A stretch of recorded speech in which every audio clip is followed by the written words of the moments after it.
recording going? Okay, so we covered McCulloch versus Maryland. We covered the Commerce Clause.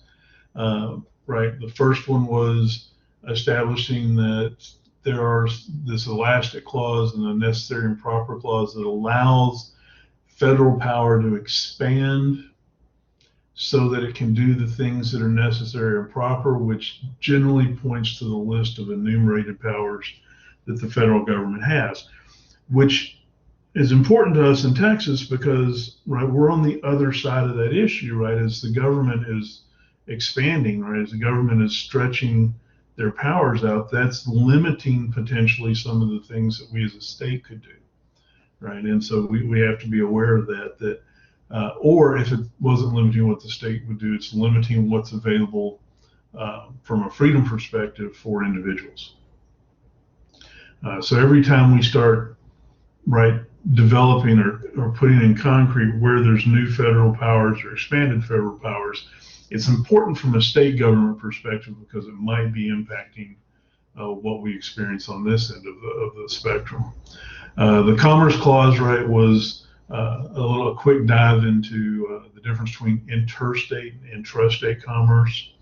And traditionally, right, the federal government is going to be concerned about interstate, between state commerce, and the states get to have the control over the intrastate commerce. We'll see here today where even that gets reevaluated some. The two concepts, the last two historical things we're going to talk about, events we're going to talk about, the kind of impact on setting the federal government up as a supreme power in the areas especially it's enumerated in, are going to be the Civil War and the Civil Rights Movement. Obviously, both of these are entwined as events, even though they're a century apart, right?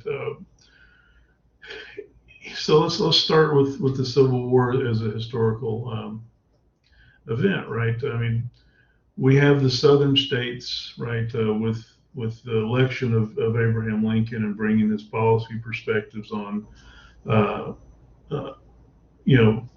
states' rights and slave rights. And those two ideas are tied together because the economy of the South was pretty much completely dependent on exploiting, right, our slaves, right, at the time, and our African American brothers today and sisters, right. So there was, you will hear people say the Civil War was a war about the economy. That's a secondary justification, right? This was a war about sorting out how the federal government deals with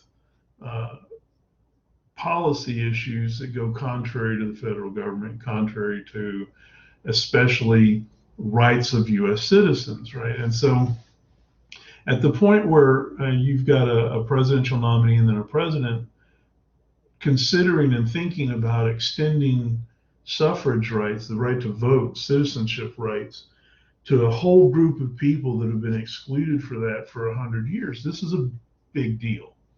And when the downstream effect of that is that it's going to change the Southern economy that's riding on the backs of these enslaved individuals and force that to change, right, the Civil War's happening, right? The Civil War's happening.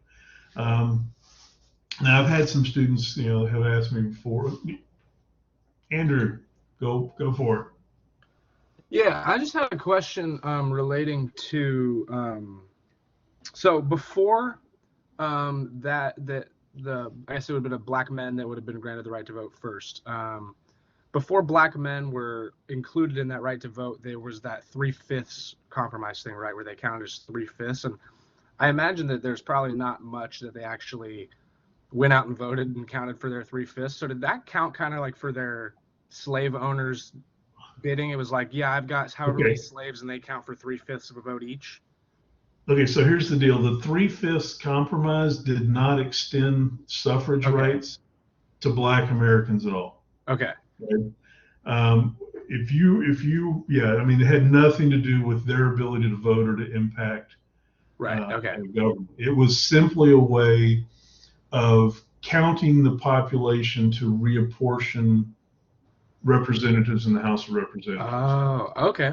In the South, if you didn't count slaves, we weren't, as Southern states, we weren't going to get very many reps. Right. So the compromise was to count each slave in that representation count as 3/5 of the person, which is just incredibly wrong all the way around. Well, right? yeah, Yeah. But it was the only way to move forward on, it was the way that we decided to move forward. It wasn't the only way, right? But it was the way we decided to move forward on figuring out how to put representatives in the House of Representatives. Okay. Right. That makes more sense now then. Okay. Yeah, it was the corollary to, on the Senate side, giving states, to each state, regardless of population, 2 votes, so you were protecting states' power. And then the House of Representatives, by basing it on population, is giving people through the state's power based on the number of people. And that was the 3/5 is the way we counted slaves to make an impact there. Okay. It's just a compounding problem on problem and bad. Oh yeah, for sure. Yeah, it's just horrible. I mean, for us today, right? We're still dealing with it, right? Not in the same terms, but we're still dealing with it. So the Civil War was. This is me thinking about it, right? I'm not a historian. I'm a political scientist, but politically speaking, I don't see how we could have ever moved forward without a war. Right, because the changes that are necessary to happen at that point, we were beyond discussion probably already, right? Other countries that freed slaves legally and changed how they did things without war, they were going about it in a different manner, and the economics were different in their societies. I think we'd gotten ourselves kind of down the road that war was going to be the only decision-making tool that was really going to work for us. And it didn't work well, right? I mean, but because the United States won that, right, and gained political control over the southern states, the Confederate states, forcibly brought them back into the Union, and for a decade controlled the politics of southern states so that they corresponded with where the United States as a whole was going, right? It's hard. I mean, you look at that, that's national supremacy, right? I mean, that's national power being basically just, you're going to, do things this way. You're going to recognize the rights of these people. You're going to let them exercise their right to vote. You're not going to stand in the way of this. We are going to ensure that the state governments do what they're supposed to do. And for about a decade, the federal government was having people in the South in positions of power, right, making those decisions happen. In Texas, right, when the Civil War was ramping up, right, it was coming to be. Texas was kind of on the front end of this, right? We don't talk about this much, but we were having discussions about seceding. We eventually, through a legislative decision and then a popular vote, ratified, right, leaving the U.S. and joining the Confederacy.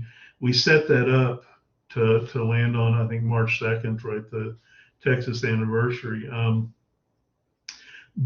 But we were not of one mind on that, right? We had what we called Southern Unionists in Texas. And the most prominent one was our current governor at the time, Sam Houston, right? Sam Houston was not in favor of secession, not in favor of going to war, but he was basically outvoted and and essentially resigned his position after that. And he remained in Texas. He stepped down out of politics. He never changed his position as a unionist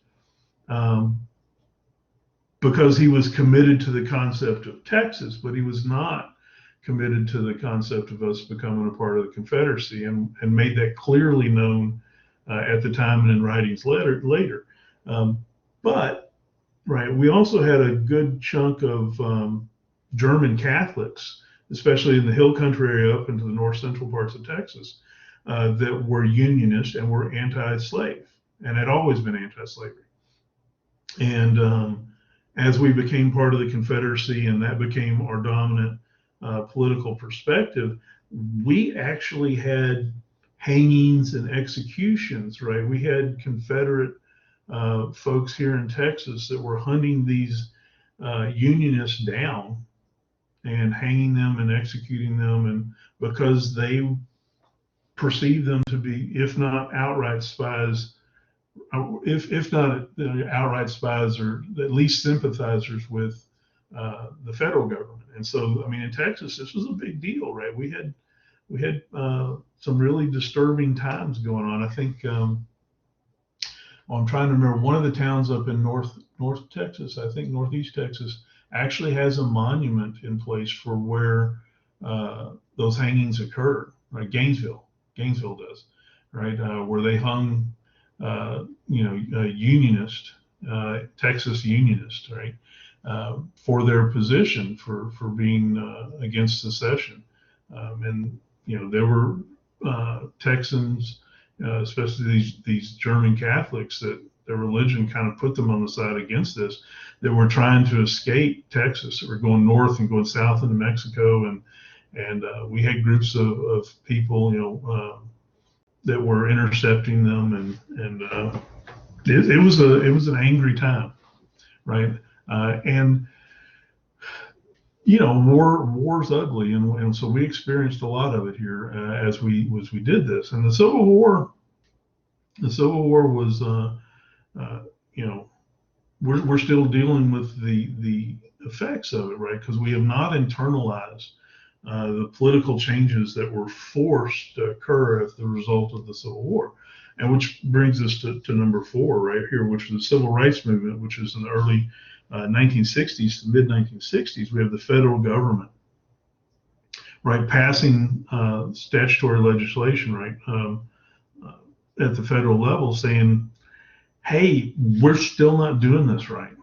We're still not ensuring that all citizens have rights enforced equally and the opportunities to engage politically and to vote and to, right, that's still not happening. It's a century later, right? I mean, you had the Civil War happen 1861 to 1865. You have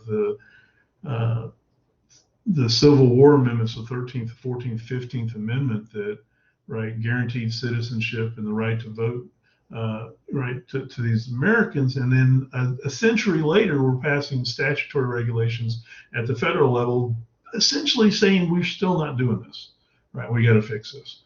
And we're, so those civil rights legislation were being used again to force these same states to try to make these same changes, right, through legal means and not through force. However, right, the federal government made use of the Commerce Clause as a way to come down and bring the force of federal regulations into private enterprise in the South to make it happen. Because as you watch, right, African Americans struggling to get treated equally in the South, right, we've got separation based on color, right, on race, whites only restaurants and theaters and swimming pools and all of these things, right? And the argument being brought up by small business owners at the time was, hey, this is my property, and as the owner, I can make my own personal decisions about who I do business with. And there's a lot of truth to that, right? We've got First Amendment that guarantees a right to association and a right to assemble. And so in a sense that gives you some expectation of being able to make those decisions as a property owner and a business owner. The federal government, though, is trying to enforce these federal statutes that they're putting in place, and they look to the Commerce Clause as the tool to do it, because they could come in and they can say, all right, You do have the right to assemble and right to associate, and that does give you the ability to make some of these decisions. But we have the authority to regulate interstate commerce. And we're pretty sure that you're engaging in interstate commerce here in your diner, right? Your one diner in this one town in the state of Texas. And they're like, no, I'm just here in this one town in this one state of Texas. And they go, well, let's look at your commerce. Where do you get your napkins from, or your meat from, or your ice cream from, or the materials that went in to build this building? Did any of that stuff cross state lines? Because if it did, then it's subject to interstate commerce. And so we're going to tell you that as a business it's using the interstate commerce, we have the right to regulate. And we're telling you, open your doors to everybody. Right, open your schools to everybody, right? And of course, the states in the South are still saying no to that. And then we see the federal government using National Guard to come in and actually make it happen, right? And there was real concerns that Civil War II might be there, right? It might be right around the corner. And as we know today, we still are not, right, race blind, color blind in the application of law and policy and process in the United States. And we probably never will be. I think that is maybe just something that is so hard for us to get around, right? I mean, we can make changes and we can make our practices be better, but wow, we've been dealing for this for a long time and just can't seem to get our heads around it. So I'm not sure. Right, history makes me a bit of a skeptical on this, but I hope I'm wrong. Right. So I mean, this is how we see, right, events kind of imprint federal power and actions, and so today we know, right? Yes, the federal government, right, has done this through this, and this. These events, right, give us this history, this precedent, and they can do it again. If you're paying attention to the Trump impeachment process right now, this exact argument was used, right? Just the other day, right? We have, right, Trump's lawyers saying, hey, he's out of office. You can't use this impeachment process. It's used to take down people that are in office. He's out of office, right? And then you've got the prosecutors on the other side saying, well, our history, we've used it before to prevent people from coming back into office after they've left office, and that precedent tells us we can do it again, right? So the fact that things have happened in the past is quite often used legally to justify doing them again, right? If we've practiced it before and it was legal there, unless there's something that specifically says don't do that anymore, we're going to use precedent to make decisions in the future. And so we saw that play out on the first element of the impeachment process at the federal level. So, I mean, this is yet another element that comes into kind of telling us that events re-emphasize or reassert what we put out there in policy and in law, and right, they bring the practical to the theoretical and say, okay, here it is, right? Here's us doing it. And so these four events kind of do that for us, right, and show us some places where federal law is supreme to state law, right? Does that make sense? Any questions there before we move on? We'll get back to some of the civil rights stuff when we start talking about civil liberties and civil rights. So we'll come back around through some of this again with a little different perspective. We've been talking about federalism as a distinction between power that's operated vertically, right, between a national government and a state government, and how those two interact that way.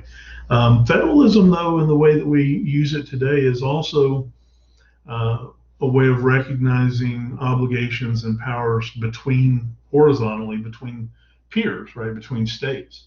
And the U.S. Constitution lays out at least, right, three solid obligations that exist between the states, right, not between the state and the federal government, between the states.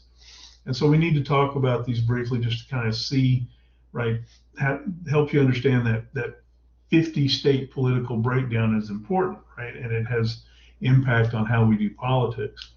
The first obligation that the Constitution puts out there for us is an obligation for states to recognize and to honor. Something happened there. Can you all still hear me?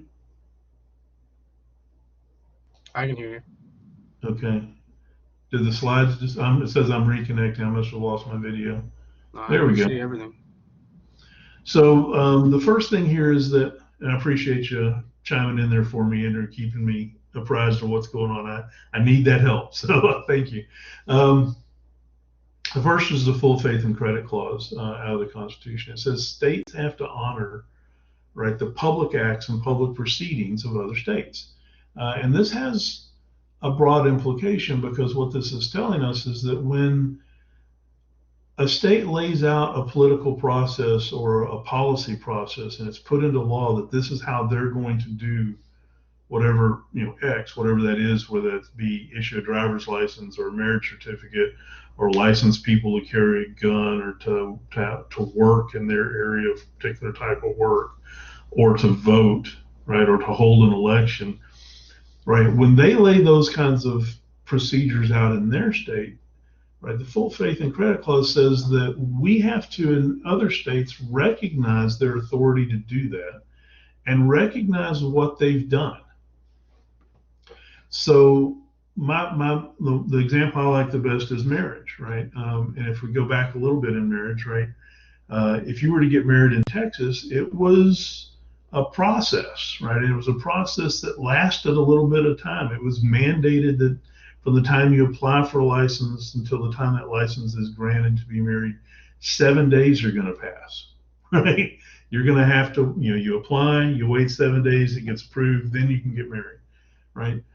Sometime in the past, there used to be a blood test that you had to take to make sure that if there were some incompatibilities with blood types and such, or if there were diseases or such, that all the parties knew that ahead of time, right? And so we had a way of doing marriage in Texas, and we put laws into place to make that happen. And then you had states like Nevada that says, hey, you got the money and you're here, we'll marry you. We don't care, right?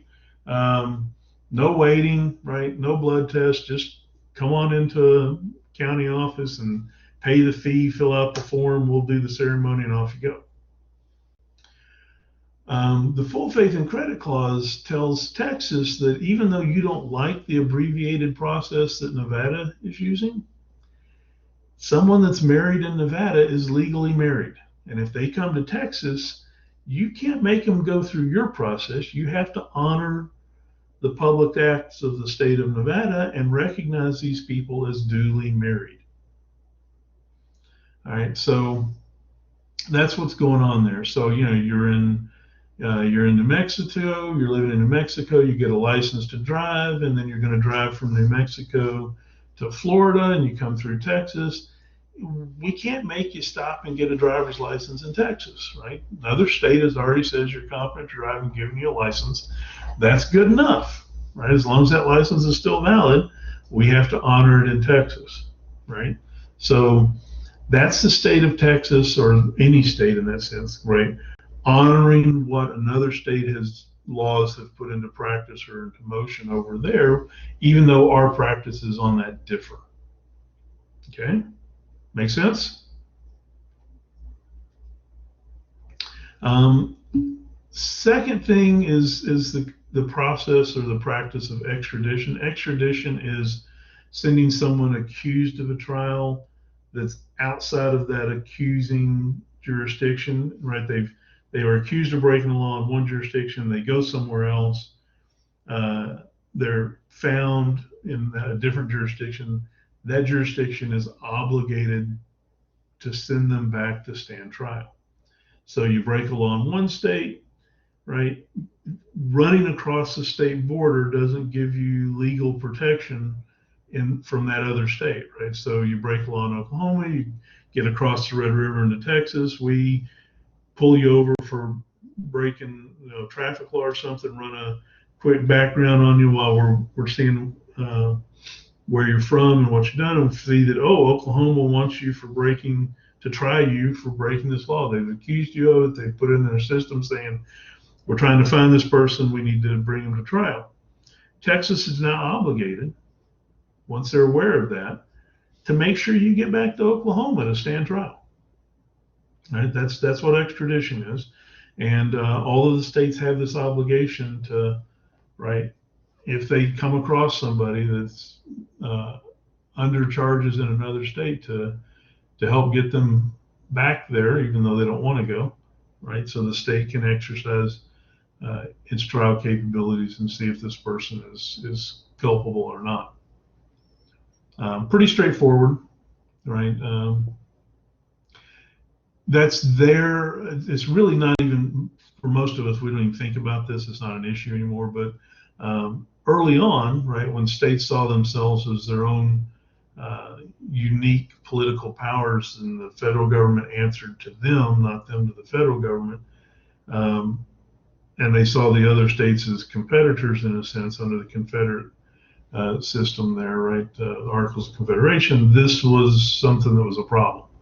Not anymore, right? But it's still there, and it's an obligation we have. The third obligation here is kind of the inverse of the first one, right? Remember, the full faith and credit is that Texas has to give full faith and credit to the public acts of another state. Privileges and Immunities Clause tells us that citizens of other states, say Arkansas, need to be treated like Texans when they're in Texas, right? So we shouldn't be specifically isolating Arkansans or Oklahomans or Louisianans as they're in Texas doing whatever they're doing, right? But not living here. They're not residents here, right? They're residents of their own states. We shouldn't single them out for penalties or anything like that while they're here. We should treat them as if they were Texans and give them the same general privileges, the same immunities from Texas government, or privileges from Texas government, or immunities from Texas government that we give to Texas citizens, right? We should treat them as if. And that's pretty universal, right? So in other words, when an Arkansan comes and driving into Texas with their Arkansas plates on their car and they're speeding through Texas, right?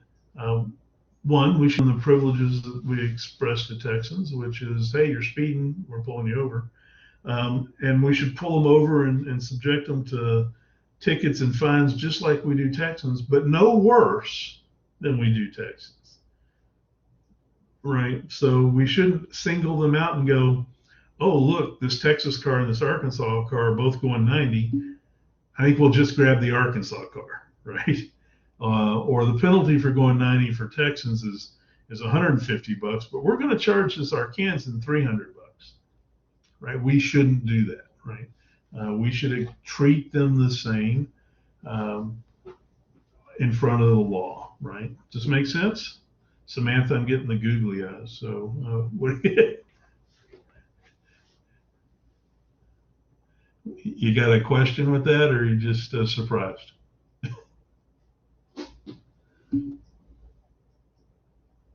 Oh no, well yeah, and now remember, this is the state's obligation, right? Texans individually, we can, right? Yeah, but yeah, we don't, right? I mean, I guarantee you that there are police officers around the borders of Texas that are definitely looking to make a few easier bucks off of people from other states, right? When it's revenue generating time and you're out writing tickets, it's a lot easier to ticket somebody from another state, especially if it's 2 states away.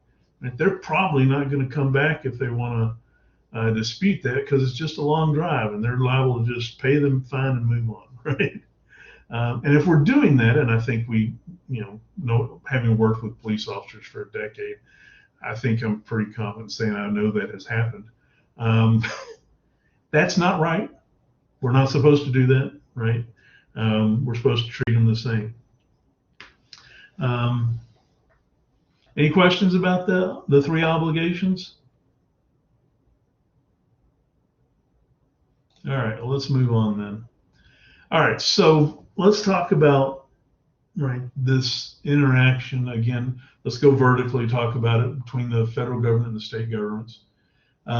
Historically speaking, we've watched the expectations and the definitions of federalism change over time. Right, when Constitution was just put out there, right? You look at the Constitution, U.S. Constitution, and it's got enumerated powers that belong to the federal government.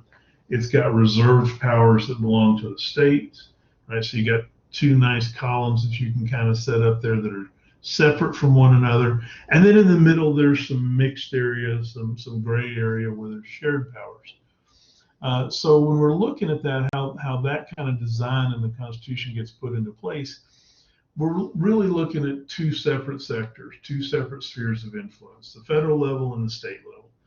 And initially, historically, those were fairly separate from one another. There's a little bit of mix in the middle, but mostly there were two separate layers of political action, political policy, one federal, one state, and a little bit of interaction, but not much. And so we quite often refer to dual federalism as layer cake federalism because it gives you an image to go along with it of a layer cake, right, where you've got first layer and then some icing and a second layer and some icing. That's kind of the design that we see initially as federalism is being working itself out between the states and the federal government. Over time, we transition from dual federalism to cooperative federalism, and then cooperative federalism gets even more down in the weeds when we'll talk about fiscal federalism. The transition from dual federalism to cooperative federalism is a recognition that the federal government and the state governments over time became somewhat cooperative with one another. They started to work together. There were places where there wasn't nice, clean handoffs on here's what the federal government's going to do, and then states, you pick it up and go from there. It was more of a, we can work together, right? We can implement policy ongoingly with the two of us interacting with one another.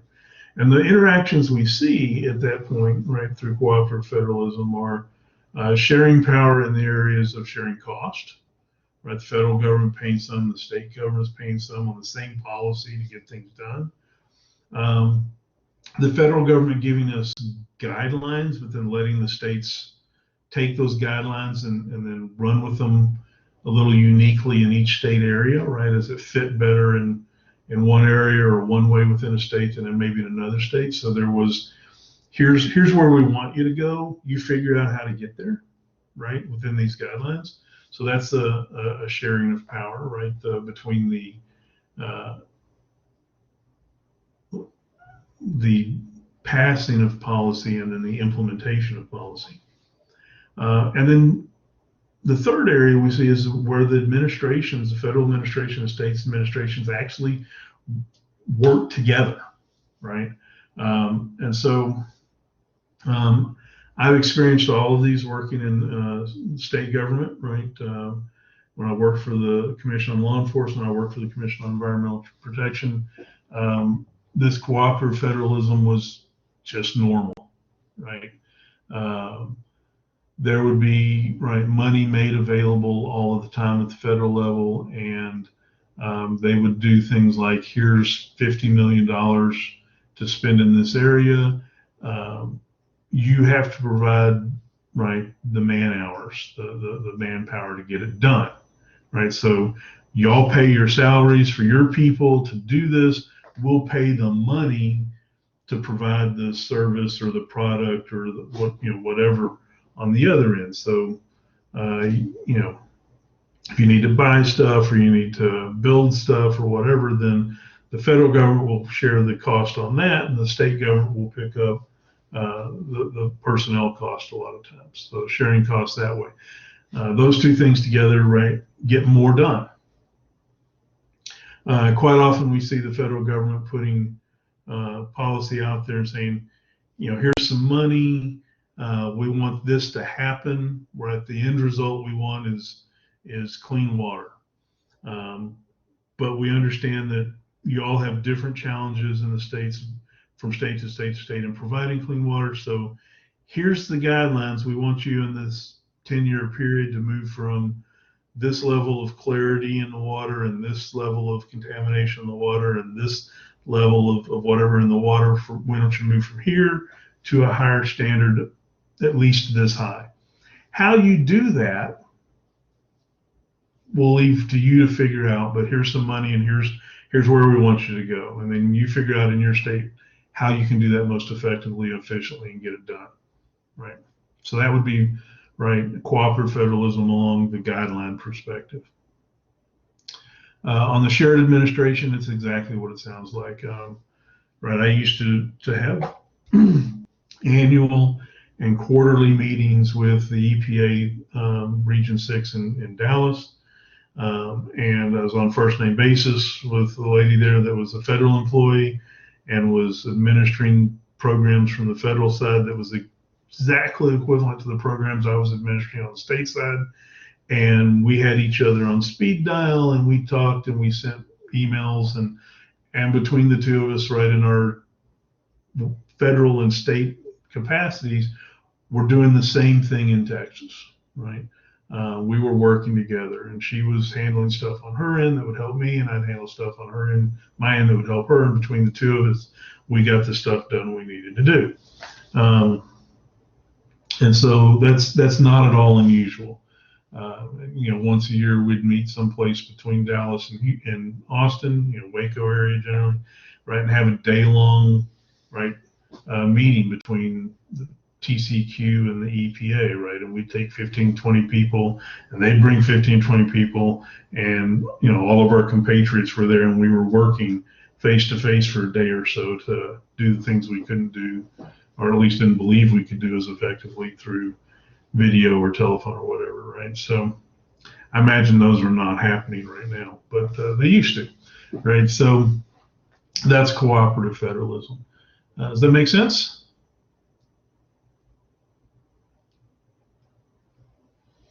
All right, let's move on then and spend some time with where we are today in a lot of this, and that's fiscal federalism. Fiscal referring to money, right? Dollars. States, generally speaking, find themselves always underfunded for the things they want to do, and certainly underfunded for the things the federal government wants them to do. And because of cooperative federalism, there are a lot of links and ties and experiences that exist between federal governments and state governments and the employees thereof. And the federal government's getting a lot of tax money, and it's then parceling that money back out to be spent on projects and policies from the federal level. A lot of times the federal government is dictating to the states policies that they need to implement, things that they need to do. And they usually do that, right, by exercising federal power. Federal legislation says this will happen. But they also have the ability to tell states what to do through the way they spend money and make money available. Because the states are always needing money, and the federal government always has more money to give out, right, than not. So we're having, as a state, we're looking at that going, we want to do X, and there's money available for stuff like X to happen. How do we get it? So the federal government puts out two kinds of grants, categorical grants and block grants. Categorical grants are most of the money that comes out of federal government goes to the states to get things done. Comes to a categorical grant, usually about 8 out of every $10 spent. It comes to a categorical grant perspective. And what this is it's money that's made available from the federal government to the states. It's in a particular area, right? And the federal government is saying, okay, here's money for, say, education, to spend on education issues. They may tell us that here it is, and you're going to spend it here, right? Or they may say, here's money to be spent here if you want to get it and use it. The distinction there is whether it's going to be a project categorical grant or a formula categorical grant. So let's start with formula real quick because it's pretty easy to understand. Back to our education example, right? The federal government wants to spend money on education. It's going to spend money on education in every state. And it says, we're going to give you money to implement a particular education program, right? The legislature passed this law that this is going to happen. They appropriated this money for it, and we're going to give you $2,000 per student in your state to implement this program.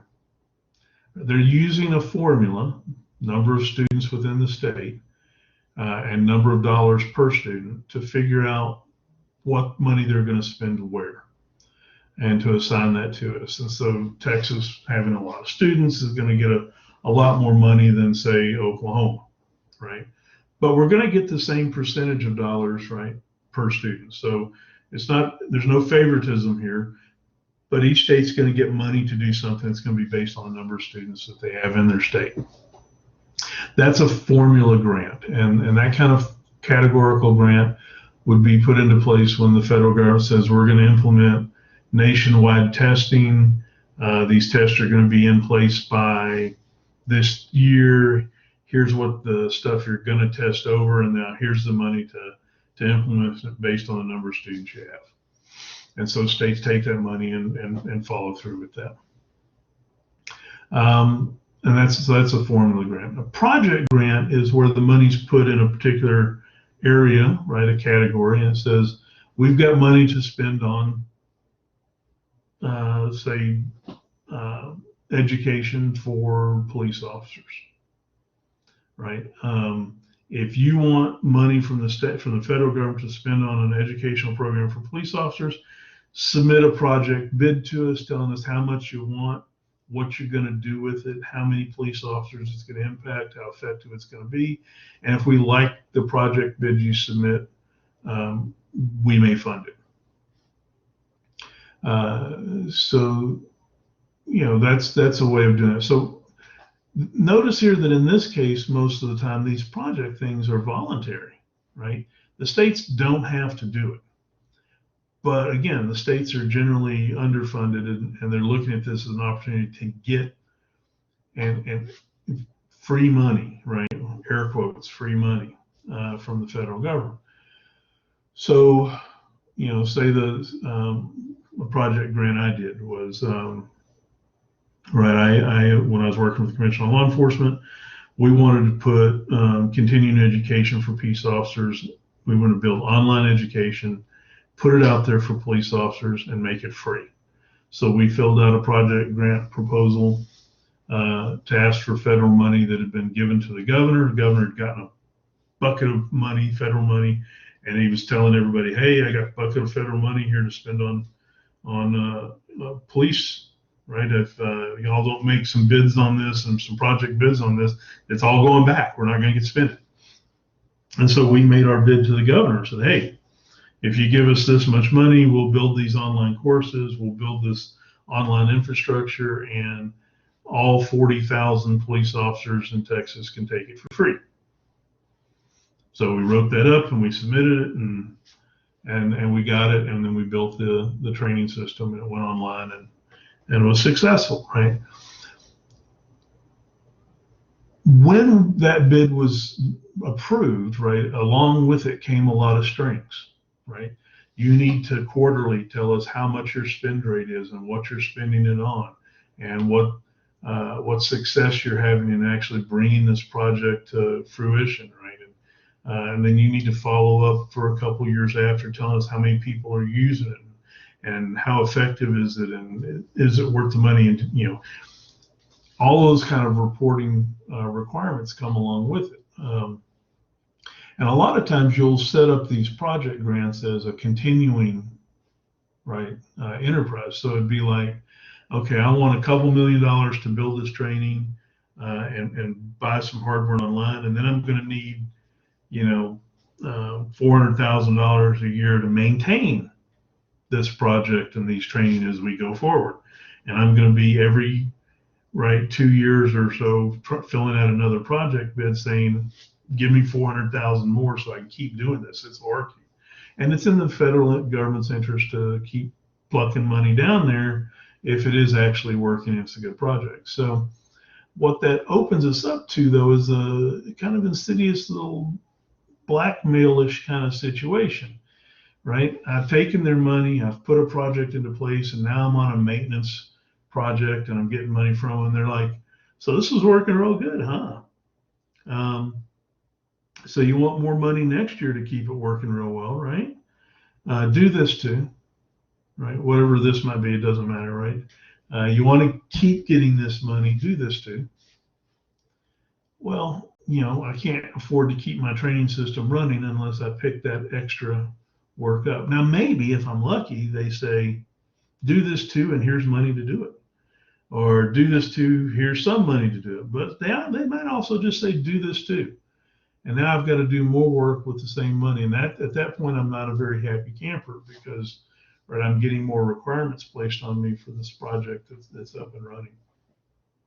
And so this is kind of what can go on with grants, right? Categorical grants in particular, and the project version of them, and formula version of them can lead to this ongoing persuasive effect, to be somewhat benign in the way I say it, persuasive effect on the state to do things the federal government wants that the state maybe doesn't care at all about or doesn't even want to do, right? So we see this in things like continued interstate maintenance contracts, right? The states are responsible and get money from the federal government. The states are responsible for spending that money to keep our interstates in good condition, to maintain those interstates. And the federal government gives them money on a year-to-year basis to do that, and then it's farmed out to private enterprise throughout Texas to keep those highways in good shape. And we count on that, right? We try not to spend state dollars on interstate highway maintenance. We want to spend federal dollars on that. But so we kind of get hooked, right? They've put the carrot out there. Here's some free money. We like that. We take the carrot, we go with it, we start the projects, and then along comes a stick on the back end saying, if you're going to keep getting this money, you're going to do it this way. So categorical grants, that's them. The other big type of grant, right, is a block grant. And a block grant, states love block grants. Block grants are the federal government going, hey, we got a pot of money. We got a big area of interest or subject that we want to spend it in. Come get it. Just come get it and spend it, right? And so states love block grants because they don't come with a lot of oversight.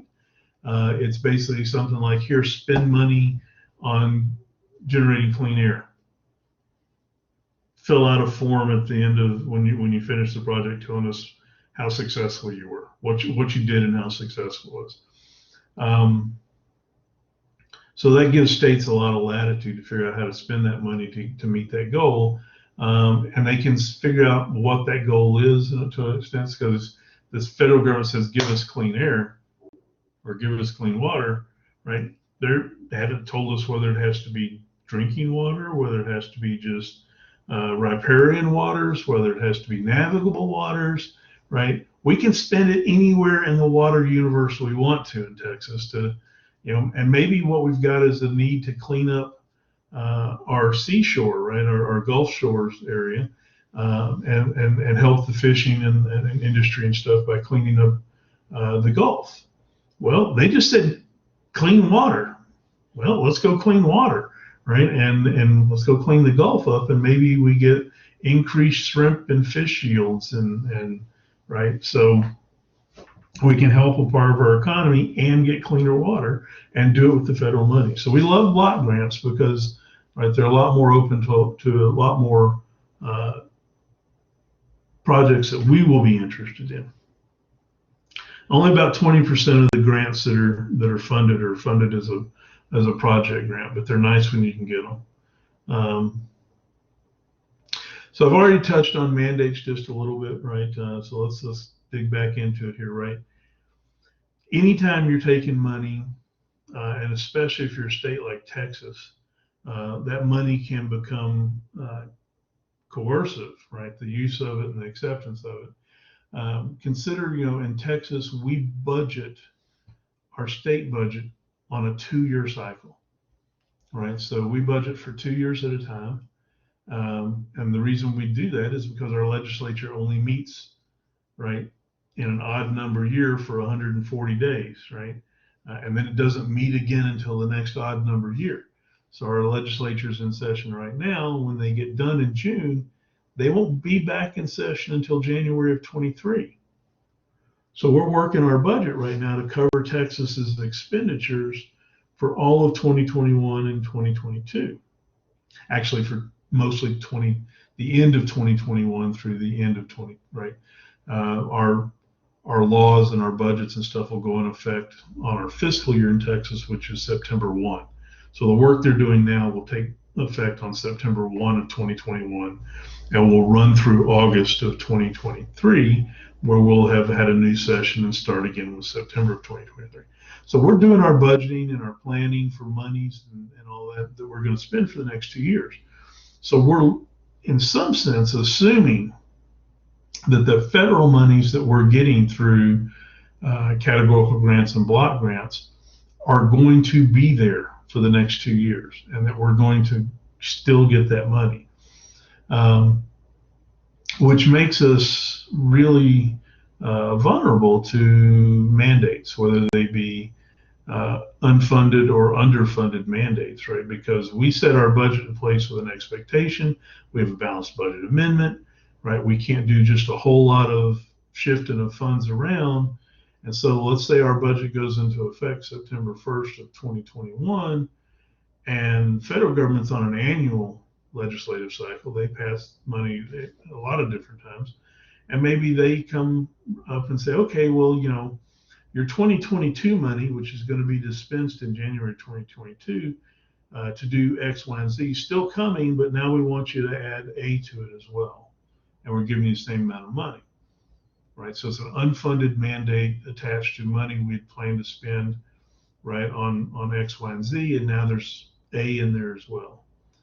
Well, what that means to Texas is we get the same amount of money we'd planned to get, but now we got to do more with it. Or maybe they give us some at all, right? Maybe they do one of those cost things. Here's the money to do it, but you're going to have to pony up the people to get it done. That's an underfunded mandate, right? In that sense. And now Texas is on the hook because we need that money. We budgeted that money, right? And now we don't have enough to cover what we want to do. So embezzlement's a little different because that's somebody taking money for themselves personally. A lot of times we don't usually embezzle for the benefit of the state.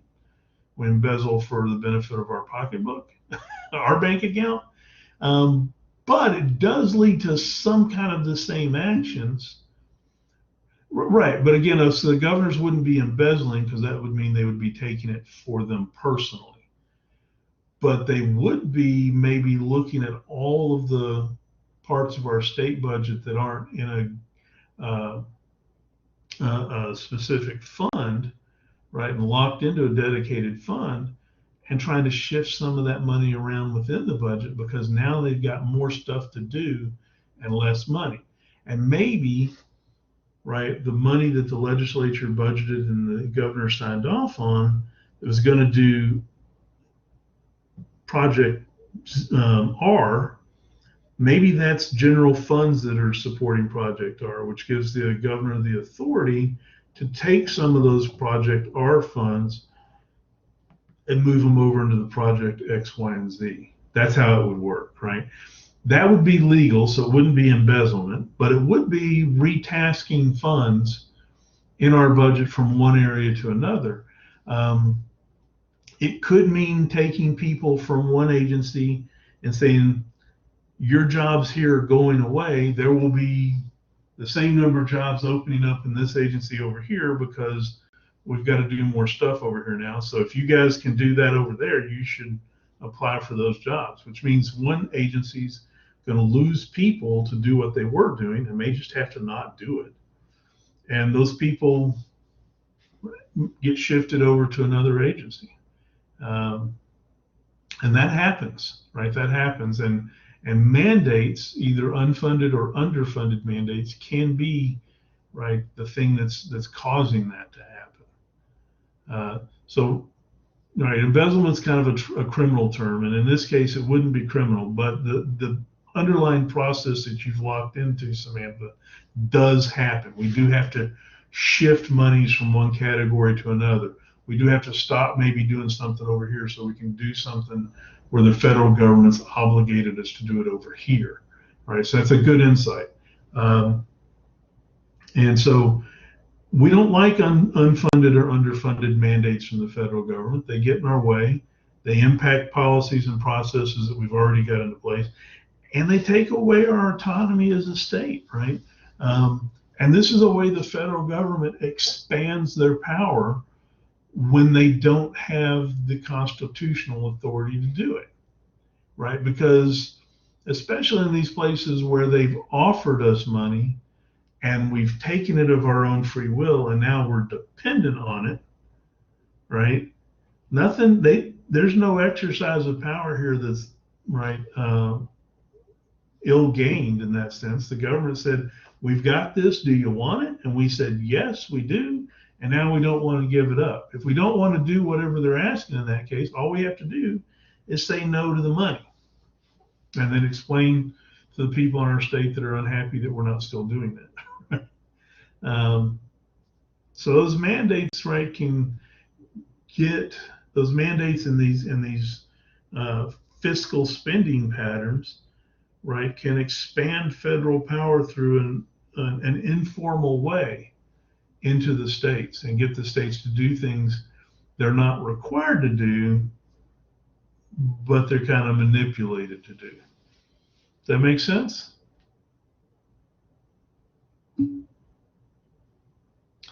So, all right. I'm done with this chapter. We've finished it. We got 20 minutes left. I am more of the mind to stop for the day instead of start into chapter 4, since you've got tests through 1 through 3, and just maybe keep that new material out of your head for a little bit. We'll act like this is a democracy and see if y'all want to agree with that. Andrew's on board already. Y'all want to call it a day? All right, so let's do that. We'll stop for the day. And y'all can get on with studying. Go watch the trials if you got time. That's a good thing. And do well on your test, right? Do well on your test.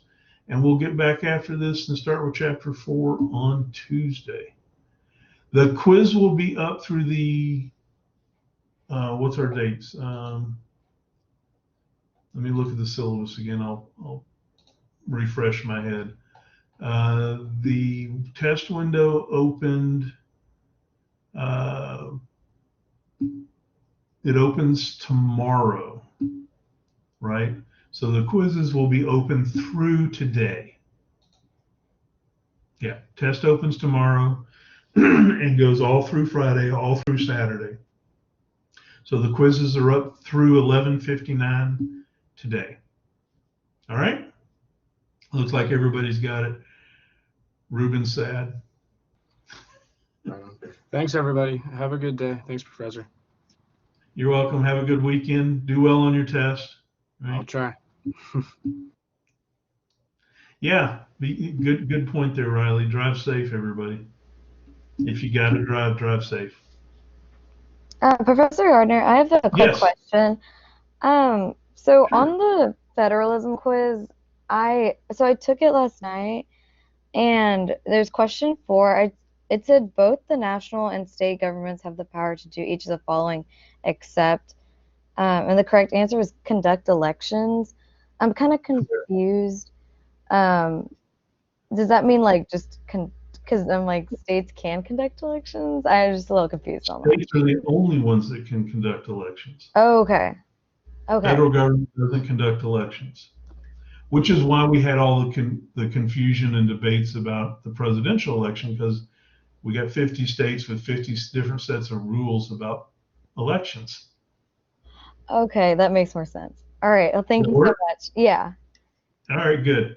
All right. Have a good day. You too. Thanks.